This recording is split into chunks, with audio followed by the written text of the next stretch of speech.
नमस्कार साथियों, हरियाणा पंचायत में आप सभी का स्वागत है। मैं हूं नवीन कुमार और आज हम बात करने जा रहे हैं राजनीति की जो नाराजगी होती है उसके बारे में। कहा जाता है कि ये सब जो राजनेता होते हैं वो एक ही थाली के चट्टे बट्टे होते हैं और ये कहावत काफ़ी बार देखने को मिलती है क्योंकि इस प्रत्यक्ष को प्रमाण की जरूरत नहीं होती। हम देखते हैं कि कभी आज के समय में कोई नेता किसी के प्रति कोई बयान दे रहा है बड़ा, लेकिन कुछ ही समय के बाद वो एक साथ बैठे गप्पे मार रहे होते हैं और एक के साथ वो चुनाव भी लड़ते दिखाई देते हैं। हम इस बात का जिक्र इसलिए कर रहे हैं क्योंकि हरियाणा की राजनीति में लोकसभा चुनाव के दौरान कांग्रेस पार्टी में ये चीज बहुत ज्यादा देखने को मिली, जब नेता एक दूसरे पर कमेंट कर रहे थे कि हरियाणा में टिकट वितरणों को लेकर किसी एक परिवार का, किसी एक आदमी का दबदबा रहा है और उसके बाद हरियाणा में कहीं ना कहीं कांग्रेस कमजोर हुई और उसका फायदा यहाँ पर बीजेपी को मिला। जहां पर हरियाणा में कांग्रेस और ज्यादा सीटें जीत सकती थी, वहां पर वो सिर्फ 5 सीटों पर सिमट कर रह गई। लेकिन इस बात के साथ साथ एक सबसे बड़ी चीज ये भी है कि जो हम बात कर एक थाली के चट्टे बट्टे वो देखने को मिल रही है अब। ऐसा इसलिए क्योंकि विधानसभा चुनाव नजदीक हैं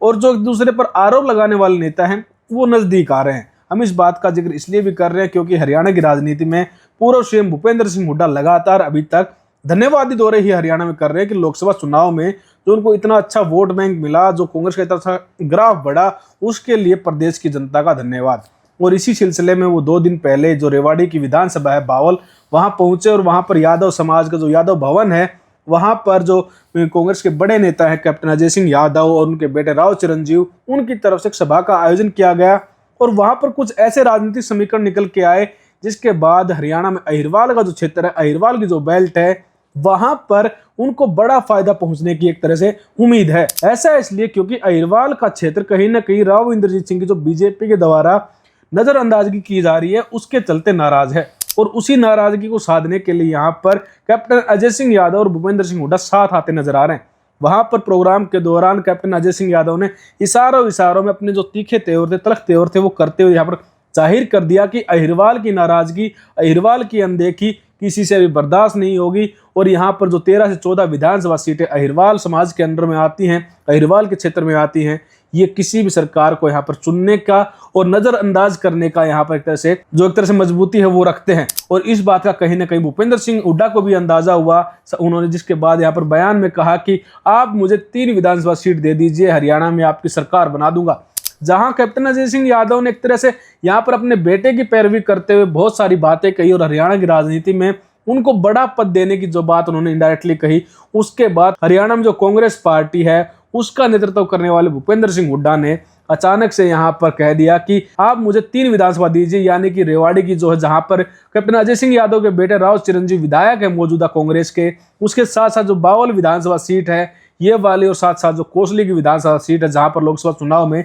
दीपेंद्र सिंह हुड्डा मात्र 2 वोटों जीते थे, इन 3 सीटों को दे दीजिए, मैं हरियाणा में आपकी सरकार बना दूंगा। इसका सीधा सीधा मतलब है भूपेंद्र सिंह हुड्डा ने कहीं ना कहीं अहिरवाल की जनता को साधने के लिए यहाँ के नेतृत्व को ज्यादा अहमियत देने की बात जो है वो राजनीतिक तौर पर कही है और इसका असर हरियाणा में विधानसभा चुनाव जो होंगे उसमें कहीं ना कहीं देखने को मिल सकता है। वही दूसरी तरफ कुमारी सैलजा यहाँ पर कहीं ना कहीं कांग्रेस को एक तरह से मजबूत करने की कोशिश कर रहे हैं क्योंकि राजनीतिक विशेषज्ञों का मानना है कि भूपेंद्र सिंह हुड्डा और कुमारी सैलजा की बेशक एक प्लेटफॉर्म पर क्यों ना आ रहे हो, लेकिन वो अपने अपने क्षेत्र में अपने अपने वोटर्स के हिसाब से वो लोगों को साधने की कोशिश कर रहे हैं, जिससे कहीं ना कहीं कांग्रेस मजबूत हो रही है। वही बीजेपी के लिए सबसे बड़ी यहाँ पर चिंता का विषय अहिरवाल के क्षेत्र में यहाँ पर राव इंद्रजीत सिंह की नाराजगी है और उसको अगर बीजेपी लूज करती है तो यहाँ पर कांग्रेस अपना मौका नहीं गंवाने वाली, क्योंकि भूपेंद्र सिंह हुड्डा बड़े राजनेता हैं और उनके जो दिमाग की यहाँ पर कैलकुलेशन होती है वो एक अलग स्तर की होती है। क्योंकि हरियाणा के जो लोकसभा चुनाव हुए थे वहां पर कैप्टन अजय सिंह यादव नाराज नजर आ रहे थे, लेकिन जैसे ही विधानसभा चुनाव आए तो यहाँ पर भूपेंद्र सिंह हुड्डा चलकर उनके पास गए, क्योंकि भूपेंद्र सिंह हुड्डा को पता था इस बात का कि हरियाणा की राजनीति में अगर अच्छा खासा जनाधार हासिल करना है तो अहिरवाल की बेल्ट जो फिलहाल के दौर में नाराज चल रही है, उनके मन के अंदर संशय चल रहा है कि राव इंद्रजीत जी के साथ जाएं या फिर कांग्रेस के साथ जाएं, क्योंकि राव इंद्रजीत सिंह की नाराजगी जो है वो लगातार बढ़ती जा रही है। हालांकि वो अपनी नाराजगी को केंद्रीय गृह मंत्री अमित शाह जी के सामने एससी समाज का जो समारोह हुआ था, सम्मेलन हुआ था, उसमें नाराजगी जाहिर नहीं कर पाए थे, लेकिन वहां आई आवाम ने कहीं ना कहीं इस बात को भांप लिया था और उसके बाद लगातार चर्चाएं जोरों पर है कि राव इंद्रजीत सिंह क्या कांग्रेस में शामिल हो सकते हैं। हालांकि ऐसा पॉसिबल नजर नहीं आता और साथ ही साथ कुछ चीजें ऐसी भी हैं, जैसे राव आरती हैं उनकी बेटी, वो भी अब की बार विधानसभा चुनाव लड़ सकती हैं और वो अगर उनको पार्टी की तरफ से टिकट नहीं दिया जाता तो वो निर्दलीय चुनाव लड़ सकती है। इस बात की भी खबरें सामने आई थी। तो इन्हीं कुछ चीजों को साधने के लिए लगातार जो भूपेंद्र सिंह हुड्डा हैं वो अहिरवाल के क्षेत्र में लगातार पैरवी कर रहे हैं। जैसे अभी दीपेंद्र सिंह हुड्डा ने हरियाणा मांगे जवाब यात्रा के तहत वो अहिरवाल के क्षेत्र में गए और वहां पर उन्होंने हरियाणा मांगे जवाब नाम का जो कैंपेन है उसके थ्रू जनता में आक्रोश पैदा करने की कोशिश की। और इसका फायदा यहाँ पर कांग्रेस तब उठा सकती है जब यहाँ पर राव इंद्रजीत जी की जो नाराजगी है बीजेपी के खिलाफ, उसके चलते यहाँ पर अहिरवाल का जो क्षेत्र नाराज है उसको अपनी तरफ साधे और कैप्टन अजय सिंह यादव और यहाँ पर अहिरवाल के क्षेत्र से बड़ा कोई मंत्री पद हरियाणा सरकार में दे। अगर कांग्रेस सरकार बनती है तो यह उनके लिए सबसे बड़ा बेनिफिट रहेगा। और इसी तरह के कुछ समीकरण फिलहाल के वर्तमान के दौर में हरियाणा के जो राजनीतिक विशेषज्ञ हैं वो लगा रहे हैं। लेकिन आपको क्या कुछ नजर आ रहा है कि हरियाणा की राजनीति में जो तरह नाराजगी होती है ये अचानक खत्म कैसे हो जाती है और इसका हरियाणा की जनता पर क्या कुछ प्रभाव पड़ता है? और वर्तमान के दौर में राव इंद्रजीत जी की बीजेपी से नाराजगी, अहिरवाल जो क्षेत्र है वहां के लोगों के मन में एक तरह से ये कंफ्यूजन होना कि किसकी तरफ जाएं, इसका फायदा किस पार्टी को होगा और किसको घाटा हो सकता है, इसके बारे में जरूर कमेंट कीजिएगा। धन्यवाद।